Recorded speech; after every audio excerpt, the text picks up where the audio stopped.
அனைவருக்கும் வணக்கம். நம்ம கடந்த வகுப்பினுடைய தொடர்ச்சியாக இந்த வகுப்பில் நம்ம அணுக்கரு பிளவுனா என்ன அப்படின்ற விஷயத்தை பற்றி நம்ம பார்ப்போம். அணுக்கரு பிளவு உங்களுக்கு லாஸ்ட் கிளாஸில் நம்ம சொல்லியிருப்போம். ஒரு அணு என்றால் அந்த அணுக்குள்ளே என்ன இருக்கும் அப்படின்னு பார்த்தீங்கன்னா என்ன இருக்கும், உங்களுக்கு எலக்ட்ரான் இருக்குது, புரோட்டான் இருக்குது, நியூட்ரான் இருக்குது அப்படின்னு நம்ம சொல்லியிருந்தோம். அதுவும் அணுக்கருவில் வந்து பார்த்திங்கன்னா உங்களுக்கு நியூட்ரான்கள் மற்றும் புரோட்டான்கள் என்பது காணப்படுது. புரோட்டான் என்பது பாசிட்டிவ் சார்ஜ், நியூட்ரான் என்பது நெகட்டிவ் சார்ஜ். அணுவினுடைய மையப்பகுதியில் ரெண்டு பாசிட்டிவ் சார்ஜஸ், அதுதான் புரோட்டான்ஸ். ரெண்டு பாசிட்டிவ் சார்ஜஸ் மீன்ஸ் ஒரே மாதிரியான துகள்கள், பாசிட்டிவ் சார்ஜஸ் இருக்கக்கூடிய துகள்கள் என்பது என்னது காணப்படுது. இது வந்து கூலும் விதிக்கு எதிரானது. ஓகேவா? கூலும் விதிக்கு எதிரானது எப்படி அப்படின்னு கேட்டிங்கன்னா, ஒரே மாதிரியான துகள்கள் வந்து பார்த்திங்கன்னா ஒரே சார்ஜ் இருக்கக்கூடிய துகள்கள் ஒரு இடத்துல இருக்கக்கூடாது, அவைகள் விலக்கும் தன்மை கொண்டு காணப்படணும் என்பது தான் என்னது கூலும் விதி. ஆனால் இந்த கூலும் விதியை உண்மையாக்கக்கூடிய வகையில் இந்த ரெண்டு பாசிட்டிவ் சார்ஜஸையும் ஒன்றாக இணைக்கக்கூடியது எது சார் அப்படின்னு கேட்டிங்கன்னா என்னது, நியூட்ரான்கள் தான். அப்போ நியூட்ரானை கண்டுபிடிச்சது 1932களில் ஜேம்ஸ் சாட்விக் என்பவர் கண்டறிந்திருப்பார்னு நம்ம பார்த்துருந்தோம். இப்போ அந்த கான்செப்டை அடிப்படையாக கொண்டு இன்றைக்கி நம்ம அணுக்கரு பிளவுனா என்ன அப்படின்ற விஷயங்களை பற்றி என்னது நம்ம பார்க்க போகிறோம். இந்த அணுக்கரு பிளவு என்ற விஷயத்தை கண்டுபிடிச்சது யார் அப்படின்னு கேட்டிங்கன்னா ஒட்டஹான் அண்ட் ஸ்ட்ராஸ்மான் என்பவர்கள் 1939களில் கண்டுபிடிச்சிருப்பாங்க. நீங்கள் நல்லா கவனமாக கவனிக்கணும். 1932களில் நியூட்ரான் கண்டுபிடிக்கப்படுது. 1934ல் செயற்கை கதிரியக்கம் என்பது கண்டுபிடிக்கப்படுது. அதற்கப்புறம் இந்த அணுக்கருவின் மையத்தை பற்றி ஆராய்ச்சி செய்கிறாங்க. 1939களில் அணுக்கரு பிளவு என்ற விஷயத்தை பற்றி என்னது கண்டறிகிறாங்க. ஒரு அணு அப்படின்னு நம்ம எடுத்துக்கொண்டோமேனால் உட்பகுதியில் புரோட்டான்கள் காணப்படுகிறது. அந்த புரோட்டான்களை இணைக்கக்கூடியதாக நியூட்ரான்கள் என்பது இருக்குது. நியூட்ரான்கள் என்பது நடுநிலைத்தன்மை கொண்டதாக இருக்கும். இந்த நடுநிலைத்தன்மை கொண்ட நியூட்ரான் இல்லை என்றால் இங்கே புரோட்டான்கள் வந்து பார்த்திங்கன்னா அந்த அணுவின் உட்கருவே வந்து பார்த்திங்கன்னா சமநிலையில் இருக்காது, ஸ்டெபிலிட்டி அப்படின்றது கிடைக்காது. அப்போ நம்ம இங்கே என்ன பண்ணுறோம், ஒரு ஆற்றலை உருவாக்குறோம் அப்படின்னா என்ன பண்ணணும்னா அதனுடைய நடுநிலைத்தன்மையை என்ன பண்ணணும், நம்ம சீர்குலைக்கணும். அப்போ என்ன பண்ணுவோம், நாம் வெளியிலிருந்து ஒரு துகள்களை கொண்டு இந்த நியூட்ரானை வந்து பார்த்திங்கன்னா இந்த அணுக்கருவை விட்டு வெளியே நீக்கணும். இந்த நியூட்ரானை வந்து அணுக்கருவை விட்டு வெளியே நீக்கணும்னா அங்கே வந்து ஒரு நிலையில்லா தன்மை ஏற்படும். அந்த நிலையில்லா தன்மையின் வாயிலாக கட்டற்ற அளவு வந்து பார்த்திங்கன்னா என்னது ஆற்றல் என்பது வெளிப்படும். அதை பற்றி எல்லாமே இன்றைய வகுப்பில் நம்ம என்னது முழுமையாகவே பார்க்கலாம். ஸோ இதை கண்டறிந்தது யார் அப்படின்னு கேட்டிங்கன்னா ஒட்டஹான் மற்றும் ஸ்ட்ராஸ்மேன் ஆகியோர்கள் கண்டறிந்திருக்காங்க. குறிப்பாக வந்து பார்த்திங்கன்னா இவங்க யுரேனியம் உட்கருவை என்னது தாக்குறாங்க. ஓகேவா? யுரேனியம் அப்படின்னு நீங்கள் எடுத்துக்கிட்டிங்கன்னா அதனுடைய அணு எண் என்பது எவ்வளவுன்னு பார்த்தீங்கன்னா உங்களுக்கு வந்து 92 என்று காணப்படும். யுரேனியம் 92, அதனுடைய நேச்சுரலாக நமக்கு கிடைக்கக்கூடியது யுரேனியம் 238 கிடைக்கும். 92 யுரேனியம் 238 கிடைக்கும். இதை நம்ம என்னவா மாற்றணும் அப்படின்னு கேட்டிங்கன்னா யுரேனியம் 235 மாற்றணும். ஓகேவா? இதையும் அணுக்கரு உலைகளின் மூலமாக தான் என்னது நம்ம மாற்றணும்.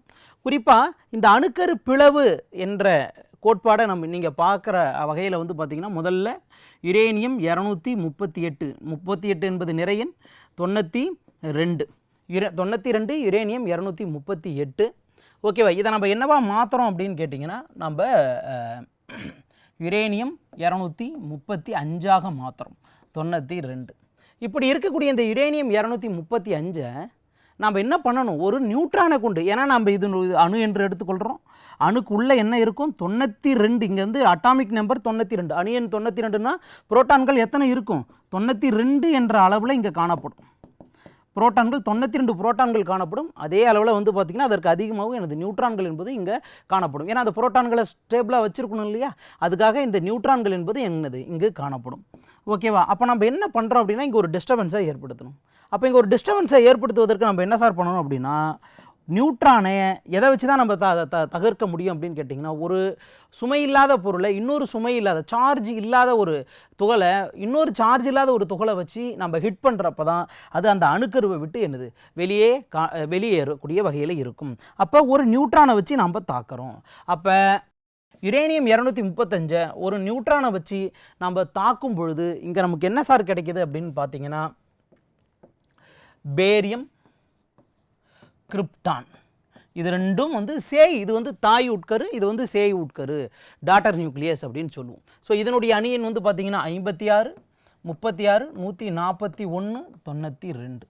இது மட்டும் தான் கிடைக்குதா சார்? கிடையாது. இது கூட 3.2 × 10⁻⁻11 ஜூல் அளவிலான வெப்ப ஆற்றல் கிடைக்குது. ஹீட் எனர்ஜி வந்து உங்களுக்கு கிடைக்குது. அது மட்டும்தான் கிடைக்குதா சார்? இல்லை, காமா கதிர்களும் கிடைக்குது. காமா கதிர்கள் ஆல்ரெடி நம்ம சொல்லியிருப்போம். இந்த காமா கதிர்களினுடைய ஒளி வேகம் எவ்வளவு அப்படின்னு, திசை வேகம் எவ்வளவு?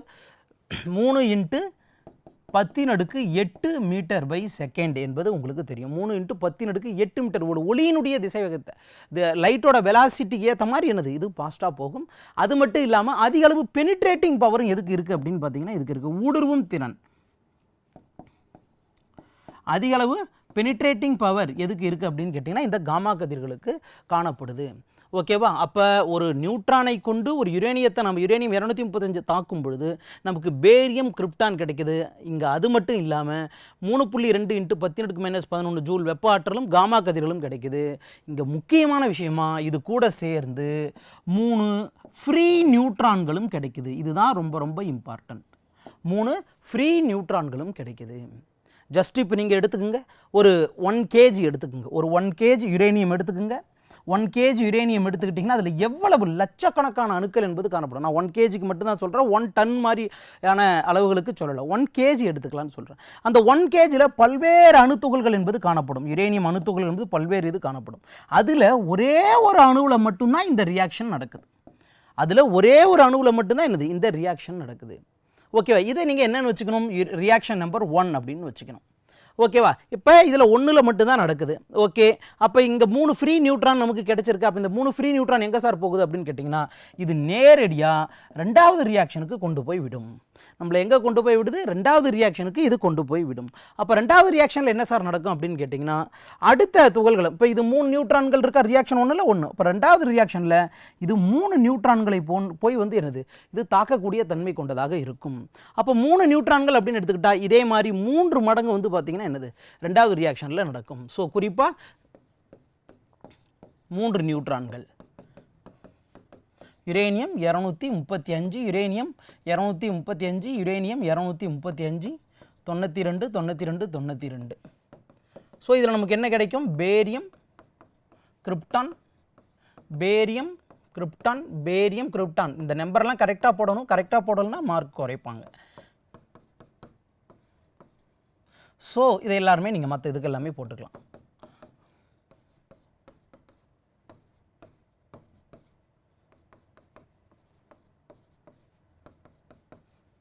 அது மட்டும் இல்லாமல் 3 × 10⁻−11 3.2 × 10⁻−11 ஜூல் வெப்ப ஆற்றல் என்பது இதில் கிடைக்குது. ஒவ்வொன்றிலுமே கிடைக்குது. 3.2 × 10⁻−11 ஜூல் வெப்ப ஆற்றல், 3.2 × 10⁻−11 ஜூல் வெப்ப ஆற்றல் என்பது கிடைக்குது.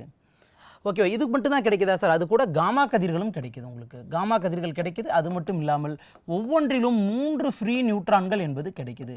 அப்போ உங்களுக்கு 2வது ரியாக்ஷனில் இதில் ஃபஸ்ட்டு கிடைச்சதை விட 3 மடங்கு உங்களுக்கு அதிகமான வெப்ப ஆற்றல் என்பது கிடைக்குது. முதல் ரியாக்ஷனில் கிடைச்சதை விட 3 மடங்கு அதிகமான ஒரு வெப்ப ஆற்றல் கிடைக்குது. அது மட்டும் இல்லாமல் முதல் இதில் கிடைச்சதை விட 3 மடங்கு அதிகமான காமா கதிர்கள் உங்களுக்கு கிடைக்குது. அது மட்டும் இல்லாமல் முதல் ரியாக்ஷனை விட 3 மடங்கு அதிகமாக உங்களுக்கு வந்து என்ன கிடைக்குது? நியூட்ரான்கள் என்பது கிடைக்குது. ஓகேவா? அப்போ இது என்ன ஆகும்? 3 × 3 9. அப்போ இங்கே என்ன எத்தனை நியூட்ரான் கிடைக்குது? 9 நியூட்ரான்கள் என்பது கிடைக்குது நமக்கு. அப்போ முதல் ரியாக்ஷனில் 3 நியூட்ரான், 2வது ரியாக்ஷனில் 9 நியூட்ரான் கிடைக்குது. இந்த 9 நியூட்ரான்களும் எங்கே போகும் அப்படின்னு கேட்டிங்கன்னா ரியாக்ஷன் 3க்கு போகும். அப்போ அங்கே 3வது ரியாக்ஷனில் எத்தனை உருவாகும்? 9 ரியாக்ஷன்ஸ் என்பது என்னது ஒரே ஒரு சேர நடக்கும். 3வது ரியாக்ஷனில் வந்து 9 அணுக்கள் வந்து பார்த்திங்கன்னா ஒரு சேர நடக்கக்கூடியதாக இருக்கும். அப்போ இந்த மாதிரியான ரியாக்ஷன்ஸை என்னென்னு சொல்லுவாங்க அப்படின்னு பார்த்தீங்கன்னா அன்கண்ட்ரோல்டு நியூக்ளியர் செயின் ரியாக்ஷன் அப்படின்னு சொல்கிறோம். Uncontrolled nuclear chain reaction. இது அப்படியே தொடர்ந்துக்கிட்டே போகும். அங்கே எத்தனை அணுக்கள் இருக்கோ தொடர்ந்துக்கிட்டே போகும். எந்த மடங்கில் சார் தொடர்ந்துட்டு போகுது? 1+1 போகுதா, இல்லை 1+3 +9 +27 போகுதா அப்படின்னு கேட்டிங்கன்னா ஜியாமெட்ரிக் ப்ரொக்ரெஷன். குறிப்பாக பெருக்கற் பலன் விகிதத்தில் ஜியாமெட்ரிக் ப்ரொக்ரெஷன், பெருக்கற் பலன் விகிதத்தில் இதனுடைய ஆற்றல் என்பது அதிகரித்து கொண்டே செல்கிறது. ஓகேவா? இது வந்து இயற்கையாக நடக்கக்கூடிய நிகழ்வு, அன்கண்ட்ரோல்டு நியூக்ளியர் செயின் ரியாக்ஷன். இயற்கையில் இந்த அன்கண்ட்ரோல்டு நியூக்ளியர் செயின் ரியாக்ஷன் எதில் சார் நடக்குது அப்படின்னு கேட்டிங்கன்னா, நம்ம 2 விஷயங்களை நம்ம சொல்லலாம். ஒன்று வந்து பார்த்திங்கன்னா அட்டாமிக் பாம். ஓகேவா? அணுகுண்டுகளில் இந்த இது போன்ற செயல்பாடுகள் வந்து பார்த்திங்கன்னா என்னது உங்களுக்கு நடக்கக்கூடியதாக இருக்கும். ஓகேவா? அப்போ அணுகுண்டுகளை பற்றி என்னது நம்ம முழுமையாக பார்ப்போம். இப்போ அணுகுண்டை பற்றிய கேள்விகள் கேட்டாங்கன்னா, அணுகுண்டில் நடக்கக்கூடிய நிகழ்வு என்பது வந்து பார்த்திங்கன்னா என்னது கட்டுப்பாடற்ற அணுக்கரு சங்கிலி தொடர்வினை அப்படின்னு போட்டுட்டு இந்த ரியாக்ஷன்ஸ் ஃபுல்லாக போட்டுட்டு அதுக்கடுத்து நம்ம சொல்ல வேண்டிய விஷயங்கள் நம்ம அதை அணுகுண்டை பற்றியும் நம்ம பார்ப்போம். ஸோ அதனுடைய அமைப்புகளை போட்டு படத்தை போட்டு அப்படியே எழுதுனீங்கன்னாவே it is more than enough நமக்கு. ஓகேவா? ஸோ அணுக்கரு பிளவு எத்தனை ஆற்றல் உருவாக்கப்படுகிறது, ஒவ்வொரு வினைக்கும் எவ்வளவு ஆற்றல் உருவாக்கப்படுது, ஒவ்வொரு ரியாக்ஷனுக்கும் 3.2 × 10 - 11 ஜூல் வெப்ப ஆற்றல். இதெல்லாம் நல்லா ஞாபகத்தில் வச்சுக்கணும். ஓகேவா? ஸோ அணுகுண்டு. ஓகேவா? அணுகுண்டில் உங்களுக்கு நடக்கக்கூடியது என்ன அப்படின்னு கேட்டிங்கன்னா என்னென்னு சொன்னோம், நம்ம கட்டுப்பாடற்ற அணுக்கரு சங்கிலி தொடர்வினை அப்படின்னு நம்ம சொன்னோம். இதுவே இந்த அணுக்கரு சங்கிலித்துடைய கட்டுப்பாடுடன் கூடிய நிகழ்வாக எதில் நடக்கும் அப்படின்னு கேட்டிங்கன்னா நியூக்ளியர் ரியாக்டரில் நடக்கும். குறிப்பாக வந்து பார்த்திங்கன்னா என்னது அணுக்கரு உலைகளில் நடக்கும். அதை பற்றி நாம் பார்ப்போம். ஓகேவா? இப்போ நாம் எதை பற்றி பார்க்க போகிறோம்னா அணுகுண்டை பற்றி பார்க்க போகிறோம். அட்டாமிக் பாமை பற்றி என்னது நம்ம பார்க்க போகிறோம். இந்த அட்டாமிக் பாம் அப்படின்னு எடுத்துக்கிட்டோம்னா அதில் 2 சேம்பர் இருக்கும். ஒன்று வந்து பார்த்திங்கன்னா ஃபியூயல் இருக்கக்கூடிய சேம்பர், ஒன்று வந்து ஃபியூயல் சேம்பர். இன்னொரு விஷயம் என்ன சார் அப்படின்னு கேட்டிங்கன்னா உங்களுக்கு projector, projection or projecting particle area அப்படின்னு நம்ம சொல்லுவோம். ஓகே, இந்த ப்ரொஜெக்டர் ஏரியாவிலேருந்து தான் என்ன செல்லும் அப்படின்னு கேட்டிங்கன்னா உங்களுக்கு நியூட்ரான் என்பது செல்லும். ஓகே, இந்த நியூட்ரான் போயிட்டு எங்கே தாக்கும் அப்படின்னு கேட்டிங்கன்னா இந்த ஃபியூயல் சேம்பரில் தான் என்ன வச்சுருப்பாங்கன்னா யுரேனியம் என்ற ஃபியூயலை வச்சுருப்பாங்க. அப்போ யுரேனியம் உட்கருவை இந்த நியூட்ரான் போய் தாக்கும் பொழுது தான் அங்கே அணுக்கரு பிளவு என்பது என்னது நடைபெறுகின்றது. இதில் முக்கியமான ஒரு விஷயம் நீங்கள் தெரிஞ்சுக்க வேண்டியது என்ன சார் அப்படின்னு கேட்டிங்கன்னா இந்த சேம்பரை வந்து பார்த்திங்கன்னா எடுத்த உடனே இந்த ஃபியூயல் சேம்பர்னு நம்ம சொல்லியிருக்கோம் இல்லையா, எரிபொருள் நிரப்பக்கூடிய இந்த சேம்பர், இந்த எரிபொருள் நிரப்பக்கூடிய இந்த சேம்பரை வந்து பார்த்திங்கன்னா எடுத்த உடனேயே உங்களுக்கு 2 பகுதியாக செப்பரேட் பண்ணி வச்சுருப்பாங்க. 2 பகுதியாக செப்பரேட் பண்ணி வச்சுருப்பாங்க. எடுத்த உடனே ஒரே பகுதியாக வச்சுருக்க மாட்டாங்க. இங்கேயும் என்ன இருக்கும் உங்களுக்கு யுரேனியம் 235, இங்கேயும் கீழே என்ன இருக்கும் யுரேனியம் 235 தான் இருக்கும். எதுக்காக சார் இந்த 2 தனித்தனியாக வைக்கிறாங்க, என்ன சார் டிஃப்ரென்ஸ் அப்படின்னு கேட்டிங்கன்னா இதை 2யுமே எந்த ஒரு நிலையில் வச்சுருப்பாங்க அப்படின்னு கேட்டிங்கன்னா சப்கிரிட்டிக்கல் மாஸ். இது ரொம்ப ரொம்ப முக்கியம். சப்கிரிட்டிக்கல் மாஸ்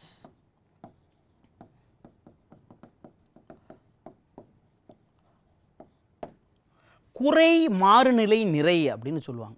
அப்போ சப்கிரிட்டிக்கல் மாஸ்னா என்ன சார் அப்படின்றத நீங்கள் தெரிஞ்சுக்கிறதுக்கு முன்னால் முதல்ல கிரிட்டிக்கல் மாஸ்னா என்ன அப்படின்றது தெரியணும். கிரிட்டிக்கல் மாஸ் மாறுநிலை நிறை, மாறுநிலை நிறை. கிரிட்டிக்கல் மாஸ்னா என்ன சார் அப்படின்றது தெரியணும். கிரிட்டிக்கல் மாஸ் அப்படின்னா என்ன சார் அப்படின்னு கேட்டிங்கன்னா இந்த மாஸ்ன்றது எதோட மாஸை சார் குறிக்குதுன்னா it denotes fuel mass. Fuels mass. என்ன சார் ஃபியூயல்ஸ் மாஸ் அப்படின்னு கேட்டிங்கன்னா எ மினிமம், இது ரொம்ப ரொம்ப முக்கியம், a minimum mass of the fuel required to get explode. ஓகேவா? வெடிப்பதற்கு தேவையான எரிபொருளினுடைய குறைந்தபட்ச நிறை, அதுதான் என்னன்னு சொல்லுவோம் அப்படின்னா கிரிட்டிக்கல் மாஸ் அப்படின்னு நம்ம சொல்லுவோம். இந்த கிரிட்டிக்கல் மாஸ் அப்படின்ற ஸ்டேஜில் இருந்தால் மட்டும்தான் இந்த எரிபொருள் என்பது வெடிக்கும். இல்லை என்றால் அங்கு வெடிப்பு என்ற நிகழ்வு நடக்காது. அப்போ இங்கே இந்த சேம்பரில் என்ன ஸ்டேஜில் வைக்கிறாங்க, சப்கிரிட்டிக்கல் மாஸ், குறை மாறுநிலை நிறை. ஜஸ்ட் கன்சிடர் பண்ணி பாருங்கள், நம்ம தயாரிக்கும் பொழுதே ஆக்சிடென்டலாக ஏதாவது ப்ரொஜெக்டல் ஆயிடுச்சுன்னா அங்கே நடைபெறக்கூடிய விபத்து என்பது வந்து பார்த்திங்கன்னா இது சாதாரண ஒரு பெட்ரோல் குண்டோ அது போன்று கிடையாது. இது அணுகுண்டு, பேரழிவை ஏற்படுத்தக்கூடியது. அப்பொழுது தயாரிக்கும் பொழுதே இதை எந்த நிலையில் வைக்கிறாங்கன்னா சப்கிரிட்டிக்கல் என்ற நிலையில் வைக்கிறாங்க. அப்போ அந்த நிலையில் அது வந்து பார்த்திங்கன்னா என்னது வெடிக்கக்கூடாது. ஓகேவா? அப்போ இந்த கிரிட்டிக்கல் மாஸை விட குறைவான நிறையை கொண்டு இருக்கக்கூடியது தான் என்னன்னு சொல்லுவாங்கன்னா சப்கிரிட்டிக்கல் மாஸ். Subcritical mass. அப்போ இந்த கிரிட்டிக்கல் மாஸை விட அதிகமாக இருக்கக்கூடியது மீ மாறுநிலை நிறை அப்படின்னு சொல்லுவாங்க. அது குறை மாறுநிலை நிறை, இது மீ மாறுநிலை நிறை. Super critical mass. Super critical mass. எப்பயுமே எரிபொருள் என்பது எந்த நிலைகளில் வெடிக்கும் அப்படின்னு கேட்டிங்கன்னா critical mass and super critical mass என்ற 2 நிலைகளில் தான் வெடிக்கும். சப்கிரிட்டிக்கல் மாஸ் அப்படின்ற நிலையில் வந்து பார்த்திங்கன்னா என்னது, இந்த எரிபொருள் வெடிக்காது. ஓகே, அதனால தான் தயாரிப்பு நிலைகளில் இதை வச்சுருக்காங்க. எந்த இடத்துல கொண்டு செலுத்துகிறாங்களோ அந்த டைமில் என்ன பண்ணுவாங்கன்னா, இந்த chamber A and B chamber இது ரெண்டையும் ஒன்றாக இணைச்சிருவாங்க. அப்போ அந்த இடத்துல இங்கே சப்கிரிட்டிக்கலாக இருக்கக்கூடிய இது ரெண்டும் சேர்ந்ததுன்னா இது என்னவா மாறும், கிரிட்டிக்கல் ஆர் சூப்பர் கிரிட்டிக்கலாக மாறும். கிரிட்டிக்கல் அல்லது சூப்பர் கிரிட்டிக்கலாக மாறும். அப்போ அங்கே என்ன சார் நடக்கும் அப்படின்னா, 2 சேம்பரும் ஒன்றிணைந்து ஒன்று கிரிட்டிக்கல் ஸ்டேஜுக்கு வரும், இல்லை சூப்பர் கிரிட்டிக்கல் ஸ்டேஜுக்கு மாறுநிலை நிலை என்ற ஒரு நிலையில் வரும். ஸோ அந்த நிலைக்கு வரும்பொழுது தான் இது மிகப்பெரிய ஒரு பேரழிவை தரக்கூடியதாக இருக்கும் இந்த அணுகுண்டு. அப்போ நல்லா ஞாபகத்தில் வச்சுக்கணும், அணுகுண்டு என்றால் அதற்கான வரைபடத்தை போட்டுட்டு குறிப்பாக அதில் என்ன ரியாக்ஷன் நடக்குது அப்படின்றத போடணும். கட்டுப்பாடற்ற அணுக்கரு சங்கிலி தொடர் வினை அப்படின்றதை பற்றி போட்டுட்டு நம்ம இப்போ நடத்துனதை நீங்கள் எழுதிட்டு அதுக்கடுத்து நீங்கள் என்ன பண்ணணும்னா இந்த வரைபடத்தை வரைந்து அதை அப்படியே நீங்கள் ஃபார்முலேட் பண்ணி எழுதினீங்கன்னாவே என்னது போதுமானதாக இருக்கும். ஸோ குரூப் 2 ஏலையும் உங்களுக்கு வந்து இதில் என்னென்ன எரிபொருள் இருக்குது, மாறுநிலை நிறைனா என்ன, குறையும் மாறுநிலை நிறைனா என்ன, என்ன கதிர்கள் வெளியிடப்படுகின்றன, எவ்வளவு ஆற்றல் ஒரு பிளவின் பொழுது எவ்வளவு ஆற்றல் வெளியிடப்படுகிறது, ஓகேவா, இதை கண்டறிந்தது யார், அது என்ற விஷயங்களை எல்லாமே என்னது நீங்கள் தெரிஞ்சுக்கலாம். ஓகேவா. ஸோ இதுதான் என்ன அப்படின்னு பார்த்தீங்கன்னா உங்களுக்கு அணுகுண்டினுடைய அமைப்பை பற்றிய விளக்கம், அணுகுண்டின் அமைப்பை பற்றிய விளக்கம். ஓகேவா. ஸோ இதை நம்ம என்னென்னு சொல்லலாம்னா என்னது, நியூக்ளியர் ஃபிஷன் பாம் அப்படின்னு சொல்லலாம். ஏன்னா அணுகுண்டில் நடைபெறக்கூடியது வந்து பார்த்திங்கன்னா என்னது, அணுக்கரு பிளவு வினை என்பது உங்களுக்கு தெரியும். அணுக்கரு பிளவு வினை அதை பற்றி தான் நம்ம என்னது ஃபுல்லாகவே இப்போ பார்த்துட்ருக்கோம். அணுக்கரு இணைவை பற்றி நம்ம இன்னும் பார்க்கல. ஓகே, அதற்கடுத்து சார் இன்னொரு விஷயம் உங்களுக்கு தெரிஞ்சு, இப்போ கட்டுப்பாடற்ற அணுக்கரு தொடர்வினையை பற்றி சொன்னீங்க. அப்போ கட்டுப்பாடுடன் நடக்கக்கூடிய அணுக்கரு தொடர்வினை இருக்கா சார்? ஆமாம் இருக்குது. குறிப்பாக கண்ட்ரோல்டு நியூக்ளியர் செயின் ரியாக்ஷன் அப்படின்னு சொல்லுவாங்க. Controlled nuclear chain reaction.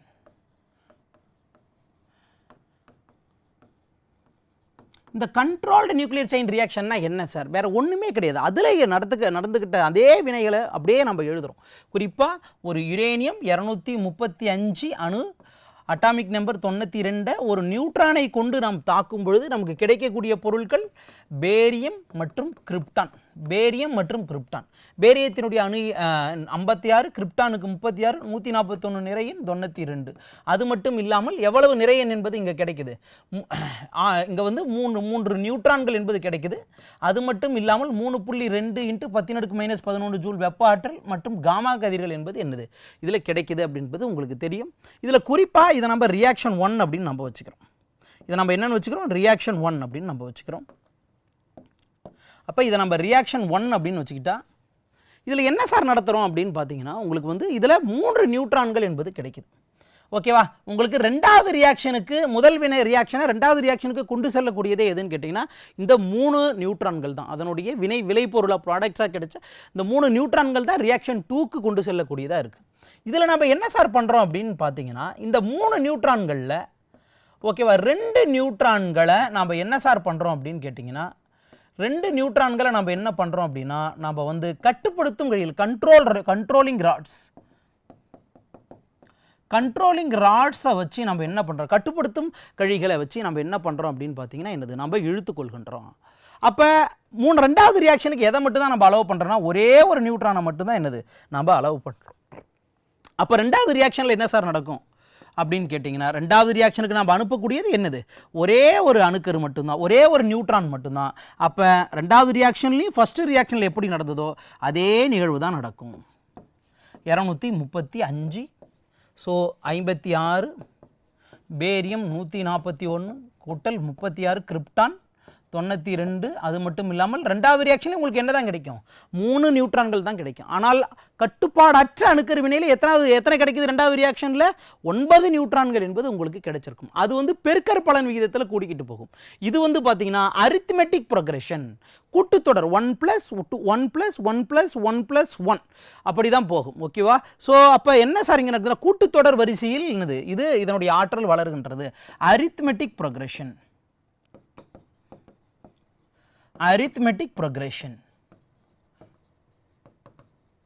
கூட்டுத்தொடர் அமைப்பில் தான் என்னது இது செல்கின்றது. இந்த வினை எதில் சார் நடக்குது அப்படின்னு கேட்டிங்கன்னா இதுதான் நியூக்ளியர் ரியாக்டரில் நடக்கக்கூடியது. அணுக்கரு உலைகள் நியூக்ளியர் ரியாக்டர் அணுக்கரு உலைகளில் நடக்கக்கூடியது. அப்போ இதுலேயும் என்ன சார் கிடைக்குது? அதே ஆற்றல் தான். 3.2 × 10⁻11 ஜூல் ப்ளஸ் காமா கதிர்கள், காமா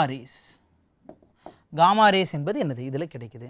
அப்போ ரெண்டாவது நிகழ்வில் என்ன சார் பண்ணுவீங்க அப்படின்னு கேட்டிங்கன்னா ரெண்டாவது நிகழ்வுலையும் நம்ம என்ன தான் பண்ண போகிறோம் அப்படின்னு கேட்டிங்கன்னா அதே கட்டுப்படுத்தும் கழிகளை கொண்டு இந்த 3 நியூட்ரான்களில் 2 நியூட்ரான்களை நாம் கண்ட்ரோலிங் ராட்ஸை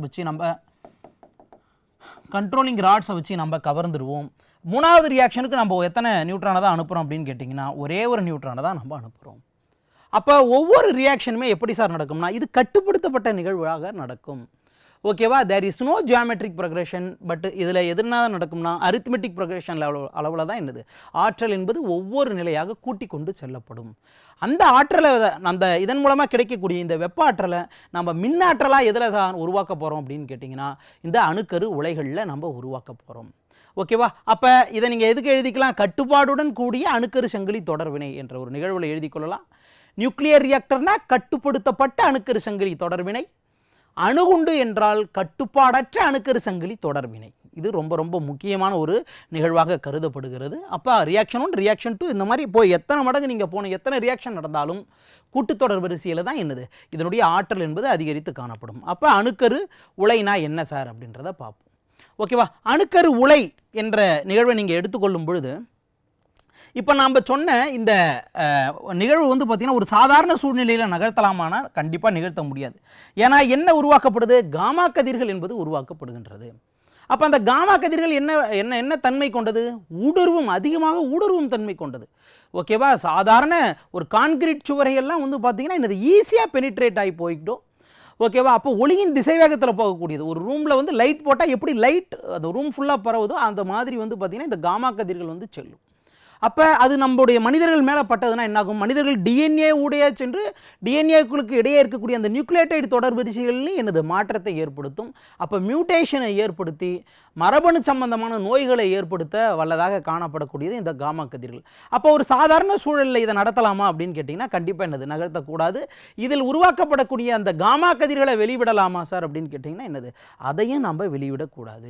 அப்போ நம்ம அதற்காக என்ன பண்ணணும் அப்படின்னா இந்த நிகழ்வு ஓகேவா இந்த கட்டுப்பாடுடன் கூடிய அணுக்கரு சங்கிலி தொடர் வினையை நம்ம எதில் சார் நடத்தணும் அப்படின்னு கேட்டிங்கன்னா ஒரு காரிய சுவர் கொண்ட ஒரு அமைப்புகளில் தான் என்னது நம்ம நடத்தணும். காரிய சுவர் கொண்ட ஒரு கலன்களில் தான் என்னது நம்ம நடத்தணும். லெட் ஓகேவா? இதனுடைய சுவர் எதனால் சார் ஆக்கப்பட்டு காணப்பட வேண்டும்? அணுக்கரு உலைகளினுடைய சுவர் இதெல்லாம் ப்ரீவியஸ் இயர் கொஷின் கேட்டிருக்காங்க. ஓகேவா? காரிய சுவரனால் ஆக்கப்பட்டு காணப்படுகின்றது.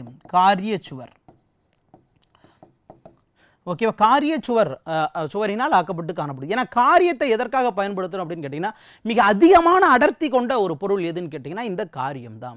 ஓகேவா? அப்போ அந்த அடர்த்தியின் காரணமாக காரியத்தினுடைய டென்சிட்டியின் காரணமாக என்ன சார் நடக்குது அப்படின்னா இந்த காமா கதிர்களால் ஈஸியாக என்ன பண்ண முடியாது? பெனிட்ரேட் ஆகி போக முடியாது. ஓகேவா? அப்போ இந்த கலன் எப்படி இருக்க வேண்டும் அப்படின்னு கேட்டிங்கன்னா உங்களுக்கு காரிய சுவரினால் ஆக்கப்பட்டு காணப்பட வேண்டும். இதற்குள்ளாக தான் உங்களுக்கு என்ன சார் நடக்குது அப்படின்னு கேட்டிங்கன்னா நாம் சொல்லக்கூடிய கட்டுப்பாடுடன் கூடிய கண்ட்ரோல்டு நியூக்ளியர் செயின் ரியாக்ஷன் இதில் தான் நடக்குது. கண்ட்ரோல்டு நியூக்ளியர் செயின் ரியாக்ஷன் எங்கே நடக்குது? இங்கே தான் நடக்குது. அப்போ இதன் மூலமா நமக்கு என்ன சார் கிடைக்குதுன்னா அதிக அளவு வெப்ப ஆற்றல். ஏன்னா ஒவ்வொரு வினையிலையும் எவ்வளவு ஆற்றல் கிடைக்குது நமக்கு? 3.2 × 10⁻11 ஜூல் வெப்ப ஆற்றல் என்பது ஒவ்வொரு நிகழ்விலுமே நமக்கு கிடைக்கக்கூடியதாக இருக்குது. ஒவ்வொரு பிளவுகள்லையுமே ஒவ்வொரு ரியாக்ஷன்லையும் நமக்கு கிடைக்கக்கூடியதாக இருக்குது. அப்போ இந்த மாதிரி பல்வேறு ரியாக்ஷன்ஸை நம்ம நடத்தும் பொழுது நமக்கு மிக அதிக அளவு வெப்ப ஆற்றல் என்பது கிடைக்குது. அந்த வெப்ப ஆற்றலை நம்ம என்ன சார் பயன்படுத்துவோம்? என்ன சார் பண்ணுவோம் அப்படின்னு கேட்டிங்கன்னா குறிப்பாக இந்த வெப்ப ஆற்றலை எதற்காக நம்ம பயன்படுத்த போகிறோம் அப்படின்னு கேட்டிங்கன்னா இதற்கான செயல்பாடை நம்ம அப்படியே முழுமையாக விளக்குவோம். குறிப்பாக உங்களுக்கு அணுக்கரு உலைகள் எல்லாம் எந்த பகுதிக்கு அருகாமையில் இருக்கும் அப்படின்னு பார்த்தீங்கன்னா நீர்நிலை பகுதிகளுக்கு அருகாமையில், குறிப்பாக கடற்கரைகளுக்கு அருகாமையில் தான் இருக்கும். அப்போ கடற்கரைகளுக்கு அருகாமையில் இருக்கும் பொழுது கடற்கரையில் இருக்கக்கூடிய நீர்களை நம்ம என்ன பண்ணுறோம் அப்படின்னு பார்த்தீங்கன்னா இதன் வழியாக உள்ளேற செய்கிறோம். அப்போ உள்ளேற செய்யும் பொழுது இந்த நீர் வந்து என்னவா மாறுது அப்படின்னா வாட்டர் வேப்பராக மாறுது. வாட்டரை நம்ம என்னவா மாற்றுறோம்? வாட்டர் வேப்பர், நீராவியாக நம்ம மாற்றுறோம். நீரை நீராவியாக மாற்றுறோம். எதன் மூலமாக? இங்கு கிடைத்த அந்த வெப்ப ஆற்றலை கொண்டு நம்ம நீரை நீர் ஆவியாக நம்ம என்ன பண்ணுறோம்? மாற்றுறோம். ஓகேவா? உங்களுக்கு இந்த மூலக்கூறுகள், ஏன்னா நீர் H2O, H2O என்றாலும் அதில் ஹைட்ரஜன் 2:1 என்ற விகிதத்தில் H2O என்பது காணப்படுகிறது. ஹைட்ரஜனும் ஆக்சிஜனும் காணப்படுகிறது 2:1 என்ற விகிதத்தில். அப்போ அது இருக்கும் பொழுது அதில் இருக்கக்கூடிய அந்த மூலக்கூறுகளினுடைய இயக்க ஆற்றல், ஒரு இடத்துலேருந்து இன்னொரு இடத்துக்கு அந்த மூலக்கூறுகளினுடைய ஆக்சிலேஷன் எப்படி சார் இருக்கும்னா மிகவும் அதிகமாக இருக்கக்கூடியதாக இருக்கும். ஓகேவா? மிக அதிகமான கைனெட்டிக் எனர்ஜி வந்து பார்த்திங்கன்னா எதுக்கு இருக்கும்? இந்த வாட்டர் வேப்பருக்கு இருக்கும். ஓகேவா? இந்த கைனெட்டிக் எனர்ஜியை வைத்து நம்ம என்ன பண்ணுறோம் அப்படின்னு பார்த்தீங்கன்னா ஒரு டர்பைனை இயங்க செய்கிறோம். ஓகே, ஒரு டர்பைனை நம்ம என்ன பண்ண செய்கிறோம்? சுற்ற செய்கிறோம்.